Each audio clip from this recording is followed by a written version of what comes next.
To the cloud. ठीक है, अच्छा बेटा, आज जो हम पढ़ने जा रहे हैं वो पढ़ने जा रहे हैं रिसीट्स।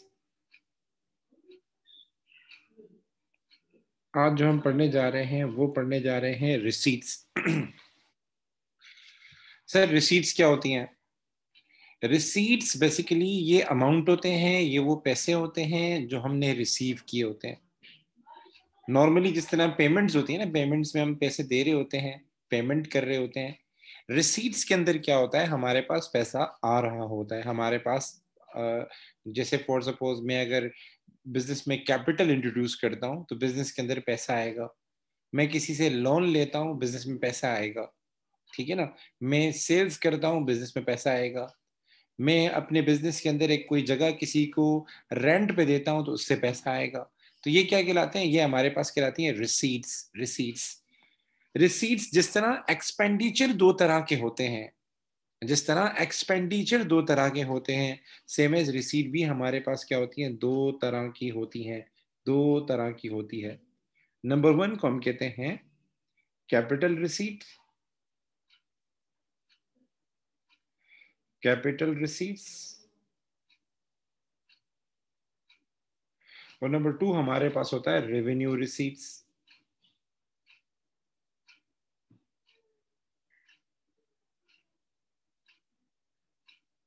ठीक है। एक हमारे पास होती है कैपिटल रिसीट्स और एक हमारे पास होती है रेवेन्यू रिसीट्स। अब जरा आ जाते हैं कि सर ये कैपिटल रिसीट्स क्या हैं, कैपिटल रिसीट क्या है, इसको जरा गौर से समझ लेते हैं। कैपिटल रिसीट्स जो हैं हमारे पास, ये वो पैसा है, ये वो अमाउंट है, ये वो अमाउंट है जो बिजनेस रिसीव करता है, received from non trading activities, received from non trading activities. Again मैं रिपीट करूं अपनी बात। कैपिटल रिसीट का मतलब क्या है? ये वो पैसा है जो बिजनेस रिसीव करता है from non trading activities. Non trading activities, sir ये मसला, ये बात समझ में नहीं आई कि सर ये नॉन ट्रेडिंग एक्टिविटीज क्या होती है। देखें, अगर एक बिजनेस फर्नीचर का है ना, तो उसकी मेन जो एक्टिविटी होगी, जो उसकी मेन एक्टिविटी होगी वो होगा फर्नीचर सेल करना। उसकी मेन एक्टिविटी होगी फर्नीचर सेल करना। तो फर्नीचर सेल करना क्या होगा? ये ट्रेडिंग एक्टिविटी कहलाएगा। अगर हम एग्जाम्पल ले लेते हैं किसी और बिजनेस की, स्कूल की बात कर लेते हैं, तो स्कूल की मेन ट्रेडिंग एक्टिविटी क्या है? एजुकेशन प्रोवाइड करना। और एजुकेशन प्रोवाइड करने पे वो क्या क्या लेता है लोगों से? वो लेता है लोगों से फीस वगैरह लेता है। तो ये ट्रेडिंग एक्टिविटी कहलाएगी कि जो फीस रिसीव कर रहे हैं ये हम ट्रेडिंग एक्टिविटी से रिसीव कर रहे हैं। सर नॉन ट्रेडिंग एक्टिविटी क्या है? नॉन ट्रेडिंग एक्टिविटी मतलब जो आपका बिजनेस है, जो आप गुड एंड सर्विसेज लोगों को प्रोवाइड कर रहे हैं, उसके अलावा दूसरी एक्टिविटी हो। मेरी बात गौर से सुनना। उसके अलावा कोई दूसरी एक्टिविटी हो जिसके जरिए आप पैसा रिसीव करें। स्पेशली कैपिटल रिसीट जो होती हैं वो वन ऑफ ट्रांजेक्शन होती है। ज्यादातर हमारे पास के अंदर क्या आता है? वन ऑफ ट्रांजेक्शन आता है, मतलब जो हर दफा नहीं होती। ये नहीं होता कि रोज होनी है, वो रोज होनी है, कभी कभार होती है। तो सर जरा ये समझाएं कि हमारे पास ऐसा कौन सा पैसा है जो बगैर ट्रेडिंग एक्टिविटीज के आता है, बगैर गुड एंड सर्विसेज प्रोवाइड करने के आता है? ऐसा कौन सा पैसा है? तो हमारे पास तीन तरीके हैं इसके, तीन तरीके हैं इसके। नंबर वन हमारे पास तरीका है कि अगर हम कोई सेल करते हैं नॉन करंट एसेट को, अगर हम कोई नॉन करंट एसेट, बेटा नॉन करंट एसेट ज्यादातर सेल नहीं किए जाते। नॉन करंट एसेट ज्यादातर बिजनेस में क्या किए जाते हैं? इस्तेमाल किए जाते हैं, बिजनेस में यूज। तो अगर हम कोई नॉन करंट एसेट सेल कर रहे हैं, तो नॉन करंट एसेट सेल करने पे जो पैसा आएगा वो मेरे लिए क्या कहलाएगा? कैपिटल रिसीट कहलाएगा, कैपिटल रिसीट कहलाएगा। दूसरी एग्जांपल, दूसरी एग्जांपल, कभी कभार ये होता है कि ऑनर क्या करता है? कैपिटल इन्वेस्ट करता है। कैपिटल क्या करता है? बिजनेस में इन्वेस्ट करता है। तो कैपिटल की जो इन्वेस्टमेंट है बिजनेस में, इसमें भी पैसा आ रहा होता है। बट ये ट्रेडिंग एक्टिविटी तो नहीं है ना। अगर फॉर सपोज कोई स्कूल है और उसके अंदर पार्टनर्स क्या करते हैं? पैसा इन्वेस्ट करते हैं। हालात वगैरह, कभी कभार हालात ख़राब हो जाते हैं, कभी कभार क्या हो जाता है, पैसों की ज़रूरत पड़ती है, तो वो और ज़्यादा पैसा लगाते हैं, और ज़्यादा इन्वेस्टमेंट करते हैं। तो ये तो ट्रेडिंग एक्टिविटी नहीं है ना बेटा। ट्रेडिंग एक्टिविटी वो होती है जो आपका नॉर्मल बिजनेस है, जो आपकी गुड एंड सर्विसेज प्रोवाइड करने पे पैसा आ रहा होता है वो। तो ये नॉन ट्रेडिंग एक्टिविटी कहलाएगा। इसके ज़रिए जो पैसा आएगा ये हमारे पास कहलाएगा कैपिटल रिसीट। सर कोई और एग्जाम्पल दें इसकी? इसकी एक और एग्जाम्पल भी कर लेते हैं। अगर हम कोई लोन अक्वायर करते हैं, अगर हम कोई लोन रिसीव करते हैं, बैंक से कोई कर्जा वगैरह लेते हैं, तो ये भी हमारे पास क्या हो जाएगा, ये भी हमारे पास कैपिटल रिसीट कहलाएगा। इन तीनों में पैसा आ रहा होता है बिजनेस के पास, लेकिन बिजनेस का काम ये नहीं होता। बिजनेस का जो असल पर्पस होता है, असल काम होता है, वो गुड एंड सर्विसेज प्रोवाइड करना होता है। यहां तक मेरी बात क्लियर है? यहां तक मेरी बात क्लियर है? संजना ने यस तो बोल दिया, लेकिन महा बेटा गुड, बहुत आला, बहुत आला। जी कश्यप बेटा, स्नेहा बेटा, वानिया बेटा। जी जी, ओके ओके। देखिए गाइस सुने, मैं अगेन बताऊं, कैपिटल रिसीट वो रिसीट्स होती हैं जो वन ऑफ हो, मतलब कभी कभार हो, मतलब रोज की नहीं हो, फ्रीक्वेंट नहीं हो। जैसे सेल्स हमारी फ्रीक्वेंट होती है, स्कूल में जो फीस रिसीव करते हैं वो फ्रीक्वेंट होता है, मतलब हर महीने आ रही होती है, हर महीने आ रही होती है। इसको कह सकते हैं कि रिपीटेड होती हैं, रिपीटेड होती हैं, रिकरिंग होती हैं। अच्छा, दूसरा, कैपिटल रिसीट वो पैसा होता है जो नॉन ट्रेडिंग एक्टिविटी से आता है, मतलब बिजनेस का काम नहीं है वो, बिजनेस का सोल पर्पस वो नहीं है, बिजनेस का मेन पर्पस वो नहीं है। लाइक एग्जाम्पल देता हूँ, एग्जाम्पल देता हूँ। तो स्कूल में जो हम फीस रिसीव करते हैं, ये हमारी होगी रेवेन्यू रिसीव, क्योंकि ये हमारा बिजनेस है एजुकेशन प्रोवाइड करना, और एजुकेशन प्रोवाइड करने के अगेंस्ट जो पैसा आ रहा होता है वो हमारा क्या बिजनेस है, वो हमारा रेवेन्यू रिसीट कहलाएगा। उसके अलावा स्कूल में क्या होता है, समटाइम पैसों की जरूरत पड़ती है, तो वो क्या करते हैं कि अगर उनके पास कोई एसी पड़ा हुआ है, कोई उनके पास कोई फर्नीचर पड़ा हुआ है, तो वो उसको सेल आउट कर देते हैं। ठीक है, या किसी दूसरे एग्जाम्पल दे देता हूँ, कोई बिजनेस है, उनके पास मोटर व्हीकल्स पड़े हुए हैं, पुराने हो गए, उनको नए खरीदने हैं, तो वो क्या करेंगे, पुराने वाले मोटर व्हीकल बेच देंगे, सेल आउट कर देंगे, तो उससे पैसा आएगा, यस सर आएगा। तो नॉन करंट एसेट बेचना बिजनेस का काम नहीं है। बिजनेस के पास जो असल पैसा आता है वो नॉन करंट एसेट बेच के नहीं आता। अगर मैं किसी राइस मिल की बात कर रहा हूं, तो राइस मिल जो कमाती होगी तो राइस सेल करके कमाती होगी, चावल सेल करके कमाती होगी। लेकिन हालात खराब हो गए, मजबूरी आ गई, तो उन्होंने क्या कर दिया, अपनी कोई बिल्डिंग बेच दी, उनके पास कोई व्हीकल पड़े हुए थे एक्स्ट्रा, वो बेच दिए। तो इसके जरिए जो पैसा आएगा ये कहलाएगा कैपिटल रिसीट। क्यों? क्योंकि ये उनका बिजनेस नहीं है गाड़ियां बेचना, उनका बिजनेस नहीं है बिल्डिंग बेचना। मेरी बात क्लियर हो रही है कश्यप बेटा?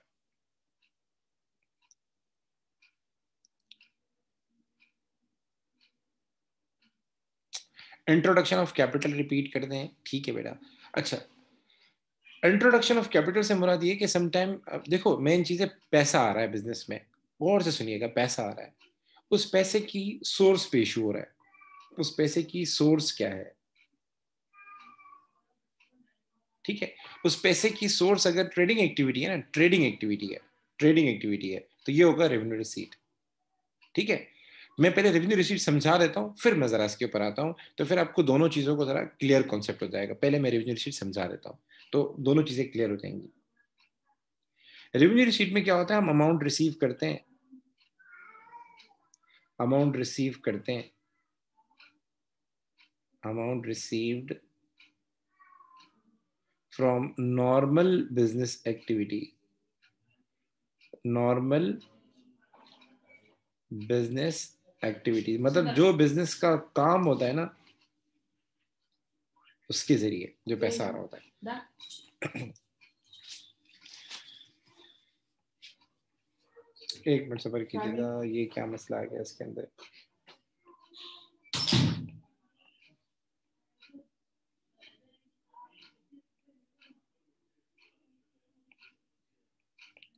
एक मिनट, ये क्या हो गया, सॉफ्टवेयर का भी बड़े मसले होते हैं आजकल तो।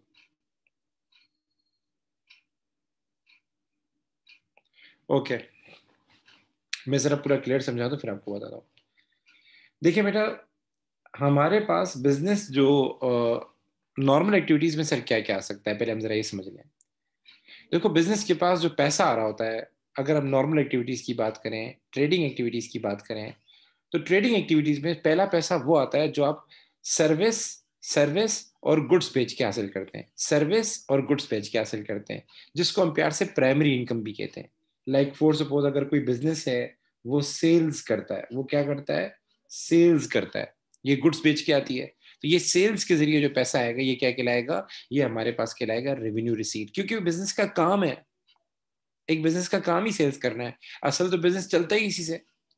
और दूसरा अगर सर्विस बिजनेस है, सर्विस बिजनेस है लाइक स्कूल हो गया, इंश्योरेंस की कंपनी हो गई, पीआईए हो गया, हॉस्पिटल हो गया, तो उनके पास जो पैसा आ रहा होगा, जो उसकी मेन एक्टिविटीज है, लाइक डॉक्टर्स वगैरह जो हैं वो कंसल्टेशन देते हैं, पैसा आता है।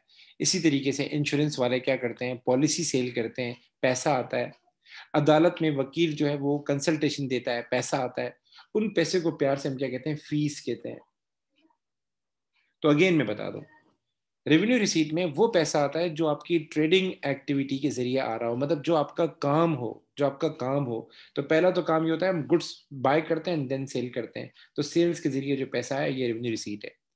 अगर सर्विस बिजनेस है, सर्विस बिजनेस है लाइक मेडिकल हो गया, इंजीनियर अपना स्कूल हो गया, एजुकेशन हो गया, तो ये लोग क्या करते हैं, डिफरेंट सर्विसेज दे रहे होते हैं, उसके अगेंस्ट पैसे ले रहे होते हैं, फीस ले रहे होते हैं, वो हमारे पास क्या होगा, रेवेन्यू रिसीट में आएगा।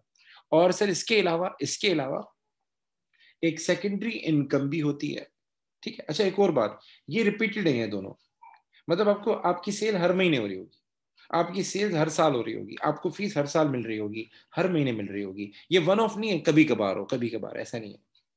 अच्छा उसके अलावा सर इसमें सेकेंडरी इनकम भी आती है। सर सेकेंडरी इनकम से क्या मतलब है, तो अगर आपने कभी अदर इनकम लिखा हो, इनकम स्टेटमेंट में अदर इनकम लिखा हो, तो अदर इनकम में क्या आता है, हमारे पास रेंट रिसीव आता है। अदर इनकम में क्या आ सकता है, कोई आपने डिपॉजिट अकाउंट ओपन किया हुआ है, कोई डिपॉजिट अकाउंट ओपन किया हुआ है।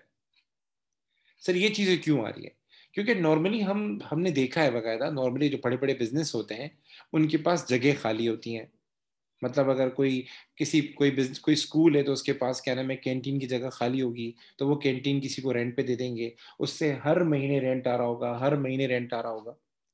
इसी तरीके से बहुत सारी कंपनीज होती हैं, उनके पास पैसा बहुत ज्यादा हो जाता है, तो बैंक में रख लेते हैं, तो बैंक से हर महीने इंटरेस्ट मिल रहा होता है, हर साल इंटरेस्ट मिल रहा होता है, तो ये इंटरेस्ट रिसीव। तो इसमें मेन बात देखेंगे, रिपीट हो रहा है, ये खर्चा बार बार आ रहा है, बार बार आ रहा है, ये नहीं कभी कभार हो कि जस्ट एक बार होगा बस, आप देखेंगे बार बार आ रहा होगा। तो अगर हमने कोई डिपॉजिट अकाउंट ओपन किया है, कोई सेविंग अकाउंट ओपन किया है, उस पर इंटरेस्ट रिसीव कर रहे हैं, कहीं शेयर लिए हैं तो उस पर डिविडेंड रिसीव कर रहे हैं, अगर हम किसी को सर्विसेज देते हैं और उस पर कमीशन मिलता है, तो वो कमीशन हर महीने मिल रहा होगा, वो कमीशन भी आपका इसमें आएगा। तो ये सारी चीजें क्या है, ये हमारी रेवेन्यू रिसीट है। रेवेन्यू रिसीट के बारे में एक और बात, रेवेन्यू रिसीट हम डायरेक्ट लिखते हैं किसमें, इनकम स्टेटमेंट लिखते हैं। कहाँ लिखते हैं, डायरेक्ट लिखते हैं इनकम स्टेटमेंट में, डायरेक्ट लिखते हैं इनकम स्टेटमेंट में। लाइक मैं आपसे बोलूं, सेल्स इनकम स्टेटमेंट में आती है, डिस्काउंट रिसीव इनकम स्टेटमेंट में आती है, ठीक है। उसके अलावा अगर हम बात करें, इंटरेस्ट रिसीव्ड पढ़ा नहीं आपने अभी तक, लेकिन ये भी इनकम स्टेटमेंट में आता है, रेंट रिसीव ये भी इनकम स्टेटमेंट में आता है, तो ये सारी इनकम स्टेटमेंट में आती है रेवेन्यू रिसीव। तो इससे एक बात जहन में हमारे क्या आई कि इनकम स्टेटमेंट में सिर्फ रेवेन्यू एक्सपेंडिचर और रेवेन्यू रिसीट जाती है। अच्छा कैपिटल रिसीट की तरफ अब आ जाए। कैपिटल रिसीट के अंदर जो मेन चीज है ना, वो ये है कि ये जो हमारे पास पैसा आ रहा है, एक तो ये हमारा नॉर्मल कोर्स ऑफ बिजनेस नहीं है, मतलब नॉर्मली बहुत रेयर होता है कि इसके जरिए हमारे पास पैसा है, मतलब कभी कभार बिजनेस को जब जरूरत पड़ती है तब, हर हर दफा नहीं, हर महीने नहीं, हर साल नहीं, कभी कभार। तो नॉर्मली ये होता है कि जब हम बिजनेस स्टार्ट करते हैं कैपिटल चाहिए होता है, कैपिटल रिसीव। फिर दोबारा कैपिटल कब चाहिए होगा, वैसे तो बिजनेस प्रॉफिट पे चलता है, जो प्रॉफिट होता है उसी को हम लगाते जाते हैं, जो प्रॉफिट होता है उसी को लगाते जाते हैं। 4 साल बाद, 5 साल बाद बिजनेस को एक्सपेंड करना होगा, तो आपके पास फिर दो रास्ते हैं, या तो ऑनर से बोले पैसा दे, या बिजनेस कर्जा लें, ठीक है। और इसी तरीके से कभी कभार ये होता है कि बिजनेस को एक्सपेंड करने के लिए में नॉन करंट एसेट चाहिए होते हैं, मशीनें चाहिए होती हैं। तो नई मशीनों के लिए पैसा कहाँ से आए, तो हम पुरानी मशीनें बेच देते हैं और नई मशीनें खरीद लेते हैं। तो मशीन बेचना हमारा काम नहीं है, लेकिन मजबूरी में, we want to expand our business, उसकी वजह से मजबूरी में हमें करना पड़ रहा है ये। तो ये कहलाएगा कैपिटल रिसीट, क्यों, क्योंकि हमारा बिजनेस का रोज का काम नहीं है ये। सेकेंडली ये वन ऑफ होती है, कभी कभार होती है। तो सर ये कहाँ जाती है, ये हमारे पास एसओएफपी में जाती है। कैपिटल रिसीट कहाँ जाती है हमारे पास? एसओएफपी में जाती है। अमूमन हमारे पास पैसा आ रहा होता है तो हम डायरेक्टली बैंक में इसको रिकॉर्ड करते हैं। यहां तक मेरी बात क्लियर है?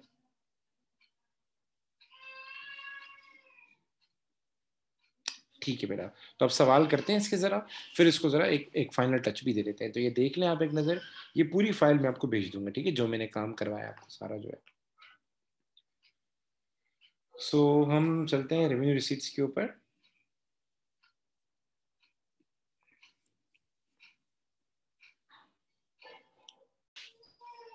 अब जरा करते हैं बिस्मिल्लाहिर्रहमानिर्रहीम। बेटा जल्दी से बताएं इसमें cash sales, capital receipt, revenue receipt, message में बताएं। वानिया बेटा बहुत आला, revenue receipt. Loan from a bank, जी guys, loan from a bank, capital receipt, शाबाश बेटा, कैपिटल रिसीट। ठीक है, उसके बाद हमारे पास है discount received, discount received, revenue receipt. बेटा जो इनकम स्टेटमेंट में चीज जा रही हो ना, वो हमारे पास रेवेन्यू रिसीट होगी। कमीशन रिसीव्ड, जी गाइस, जी शाबाश बेटा, ये इनकम स्टेटमेंट में आता है। Sale of motor vehicle, sale of motor vehicle, capital receipt, शाबाश बेटा। ठीक है, अच्छा जी आगे चलते हैं। कभी कभार पेपर में डेफिनेशंस भी पूछी जाती हैं, तो डेफिनेशंस याद करनी पड़ेंगी आपको, ठीक है, ये ख्याल कीजिएगा। चलें इसको भी एक बार कर लेते हैं। इसका आप बताएं, पहले तो मुझे इसका बताएं कि इसके बारे में आप क्या कहते हैं। Name and explain which accounting concept would not be complied with अजीब रिप्लेसमेंट, ठीक है। अजीब also incurred the following expenditure, state whether each of these item is above capital expenditure और रेवेन्यू एक्सपेंडिचर।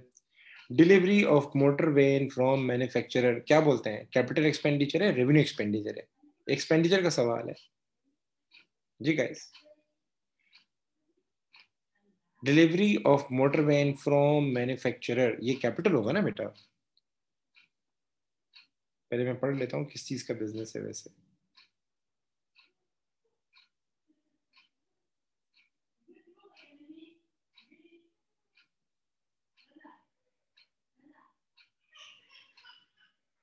अच्छा जी, ये मोटर वैन का word use हो रहा है यहाँ पे, तो अमूमन ये हमारे लिए क्या होगा, हम कोई नॉन करंट एसेट अक्वायर कर रहे हैं, हम कोई नॉन करंट एसेट अक्वायर कर रहे हैं, ठीक है। पूरा सवाल यहाँ मौजूद नहीं है, तो ये हमारे लिए क्या होगा, कैपिटल होगा, ठीक है। Fuel for motor van, fuel for motor van, ये रेवेन्यू एक्सपेंडिचर होगा, ठीक है। अच्छा जी, उसके बाद है sign writing his business name on the motor van. अच्छा इसके अंदर क्या होता है, इसके अंदर एक छोटी सी बात बताऊंगा। हमारे यहाँ बेनजीर भुट्टो शहीद यूथ प्रोग्राम चल रहा होता है यहाँ पे, तो उन्होंने भी कोई एम्बुलेंस सर्विस शुरू की है, एम्बुलेंस सर्विस शुरू की है। और उन्होंने क्या किया है, जितनी भी एम्बुलेंस बाई की है, अब जाहिर व्हाइट कलर में थी सारी की सारी, तो उन्होंने सारे एम्बुलेंस पे वीआईपी रेड कलर करवाया, उस पर साइन वाइन करवाए, मतलब एक प्रॉपर उस पर यानी बेनजीर भुट्टो शहीद यूथ प्रोग्राम के नाम से, मतलब इस तरीके से वेलफेयर के नाम पे उन्होंने बकायदा पूरे जितनी भी एम्बुलेंस थी सब पे वीआईपी कलर करवाया। अब वो कलर इसलिए नहीं करवाया जा रहा कि वैल्यू मेंटेन की जा रही है, वो कलर जो है वो इसलिए किया जा रहा है ताकि ये बकायदा स्पेसिफिक हो जाए, ये चीज क्या हो जाए, स्पेसिफिक हो जाए, किसी और जगह पे नहीं लगे, किसी गलत जगह पे इस्तेमाल नहीं हो। तो अमूमन इसके बारे में आता है कि ये एक स्पेसिफिक खर्चा है, ये एक स्पेसिफिक खर्चा है, और इसके बगैर आप प्रोडक्ट चला नहीं सकते।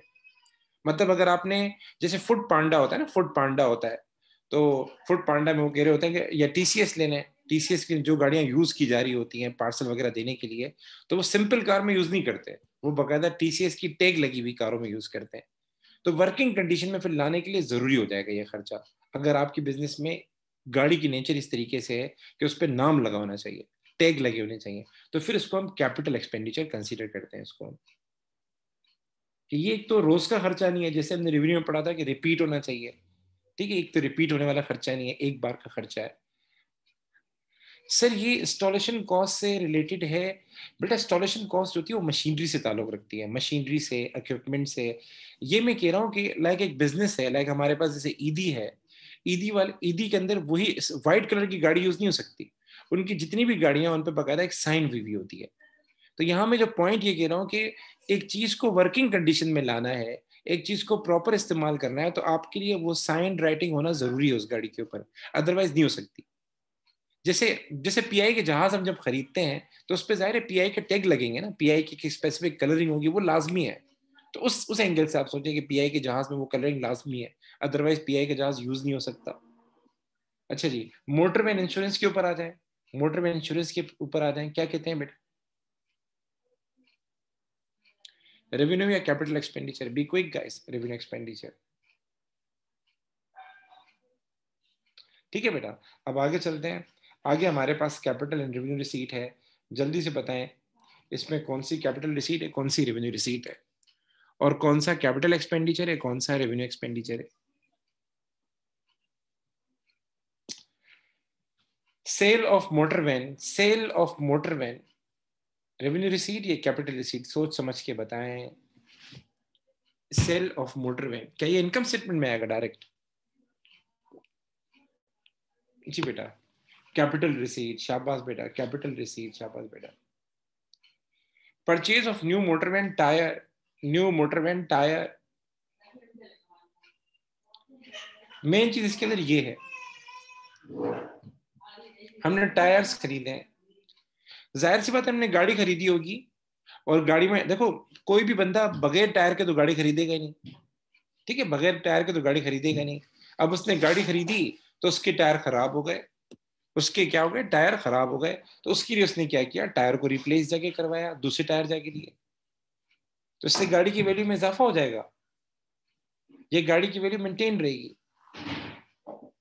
सर गाड़ी की वैल्यू मेंटेन रहेगी तो ये हमारे पास क्या है, रेवेन्यू एक्सपेंडिचर है। इससे परेशान नहीं होना कि वो न्यू कवर्ड यूज कर रहा है तो ये कैपिटल एक्सपेंडिचर हो जाएगा। मैं एक सवाल करता हूँ, मैंने न्यू मोटर के अंदर पेट्रोल डलवाया, मैंने न्यू गाड़ी के अंदर क्या किया, पेट्रोल डलवाया, मैंने न्यू गाड़ी की क्या की, सर्विस करवाई, तो सर ये कैपिटल हो जाएगा? No sir, no sir. एक चीज बार बार होनी है, एक चीज जो है वो वैल्यू को मेंटेन कर रही है, तो वो हमारे पास क्या कहलाएगा, वो हमारे पास हमेशा रेवेन्यू एक्सपेंडिचर कहलाएगा। ये बात समझ में बिठा लें, ठीक है? तो ये हमारे पास क्या होगा, रेवेन्यू एक्सपेंडिचर कहलाएगा, ठीक है? अच्छा, cash discount received, revenue receipt, शाबाश बेटा। Purchase of a new motor van,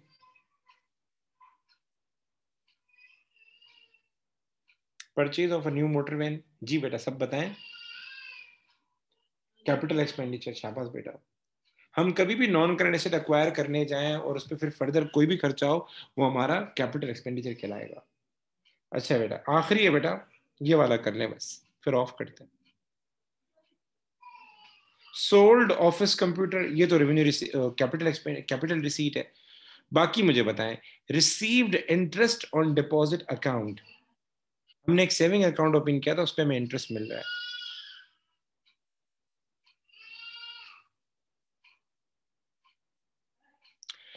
बेटा वानिया के अलावा बाकी लोग भी बताएं, स्नेहा बेटा आप भी बताएं, कश्यप बेटा आप भी बताएं।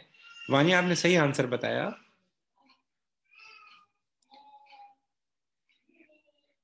जी आप लोग भी बताएं बेटा, कश्यप बेटा, वानिया बेटा, और सॉरी स्नेहा बेटा आप भी बताएं। Received interest on deposit account, मैंने अभी बताया था, interest on deposit account, interest on saving account हर साल मिल रहा होता है। शाबाश बेटा, रेवेन्यू रिसीट है दोनों बेटा, शाबाश। अच्छा जी, took out a 5 year bank loan, bank loan लिया है, capital receipt, revenue receipt?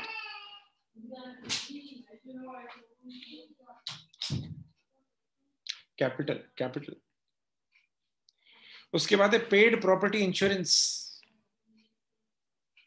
Paid property insurance, ये रिसीट नहीं है, इसमें पैसे जा रहे हैं, ये एक्सपेंडिचर है, रेवेन्यू एक्सपेंडिचर, शाबाश बेटा, रेवेन्यू एक्सपेंडिचर ये रहा। उसके बाद है bought motor vehicle to deliver goods, हमने मोटर व्हीकल बाय की, मोटर व्हीकल बाय की, मोटर व्हीकल हमारा नॉन करंट एसेट है, capital expenditure, revenue expenditure, capital expenditure, शाबाश बेटा। एंड उसके बाद है रिसीव्ड कमीशन, रिसीव्ड कमीशन, जी क्विक बेटा, रेवेन्यू रिसीट, शाबाश बेटा। तो ये था हमारे पास सारा का सारा जो है revenue receipt and capital receipt का एंड। अच्छा एक चीज और आखिरी बस, वो मैं एक्सपेंडिचर के हवाले से बता रहा हूं। देखो, आखिरी चीज है जो इंपॉर्टेंट पॉइंट है, रेवेन्यू एक्सपेंडिचर कहाँ लिखना चाहिए मुझे बताएं। अगर मैं कोई वेजेस पे करता हूं, अगर मैं कोई इंश्योरेंस पे करता हूं, ये एसओएफपी में आएगा या इनकम स्टेटमेंट में आएगा? जी गाइस, मैंने कोई मोटर व्हीकल पे इंश्योरेंस एसओएफपी में, मैंने कोई मोटर व्हीकल पे इंश्योरेंस पे की, मैंने किसी मोटर व्हीकल पे इंश्योरेंस इनकम स्टेटमेंट में, शाबाश। तो कोई भी अगर रेवेन्यू एक्सपेंडिचर है वो हमारे पास कहाँ आएगा? लाइक फॉर सपोज मैं बात कर रहा हूँ इंश्योरेंस की, insurance of motor vehicle, insurance of motor vehicle, ये कहाँ आएगा? इनकम स्टेटमेंट में आएगा। सर ये क्या करता है इनकम स्टेटमेंट में? इनकम स्टेटमेंट में एज एन एक्सपेंस आता है, एज एन एक्सपेंस आता है। और जब ये एज एन एक्सपेंस आएगा तो प्रॉफिट क्या हो जाएगा? बढ़ जाएगा या कम हो जाएगा? सर प्रॉफिट कम हो जाएगा, प्रॉफिट कम हो जाएगा। ठीक है, मेरी बात गौर से सुनना। अगर मैं कोई इंश्योरेंस पे करता हूं तो ये मेरा रेवेन्यू एक्सपेंडिचर है, ये इनकम स्टेटमेंट में जाएगा, एक्सपेंस के अंदर जाएगा, और मेरा प्रॉफिट क्या हो जाएगा? कम हो जाएगा। दैट्स इट, प्रॉफिट कम हो जाएगा। अच्छा जी, हमने क्या किया? हमने क्या किया? हमने बजाय इनकम स्टेटमेंट में इसको एसओएफपी में लिख लिया। एसओएफपी में नॉन करंट एसेट के अंदर लिख लिया, नॉन करंट एसेट के अंदर लिख दिया, मतलब मोटर व्हीकल के अकाउंट को जाके डेबिट कर दिया। बजाय इंश्योरेंस में जाके लिखने के, बजाय इसको एक्सपेंस में जाके लिखने के, हमने जाके नॉन करंट एसेट के अकाउंट में जाके इसको लिख लिया, मतलब नॉन करंट एसेट के अकाउंट को बढ़ाकर आ गए, मोटर व्हीकल के अकाउंट को बढ़ाकर आ गए। अब पेपर में इसका इम्पैक्ट पूछेगा, पेपर में वापस इसका इम्पैक्ट पूछेगा कि अगर हमने ये मिस्टेक की है तो इससे क्या होगा, अगर हमने मिस्टेक की है तो इससे क्या होगा। गौर से सुनना, गौर से। इससे एक तो नॉन करंट एसेट हमारे क्या हो जाएंगे? बढ़ जाएंगे। ठीक है, number one, non current asset बढ़ जाएंगे, मोटर व्हीकल का बैलेंस बढ़ जाएगा। ठीक है। दूसरा दूसरा आपने उसको एक्सपेंस में नहीं लिखा, आपने उसको एक्सपेंस में नहीं लिखा, तो प्रॉफिट, प्रॉफिट क्या हो जाएगा? बढ़ जाएगा या कम हो जाएगा? जी गाइस, हमने इसको अपने एक्सपेंस में लिखा ही नहीं, एज एन एक्सपेंस इग्नोर कर दिया हमने इसको। प्रॉफिट बढ़ेगा बेटा, प्रॉफिट भी क्या हो जाएगा? बढ़ जाएगा। तो ये वाली स्टेटमेंट अपने पास लिख लें अगर आप नोट्स बना रहे हैं। If revenue expenditure is wrongly treated as capital expenditure, if revenue expenditure is wrongly treated as capital expenditure, then उससे क्या होगा? नॉन करंट एसेट भी बढ़ जाएगा, प्रॉफिट भी बढ़ जाएगा, और जब ठीक करेंगे तो उसका वाइस वर्सा होगा। ठीक है, इसी तरीके से बाकी चीजें हैं वो आपको थ्रू कर लीजिएगा। That's it. यहां तक कोई सवाल बेटा?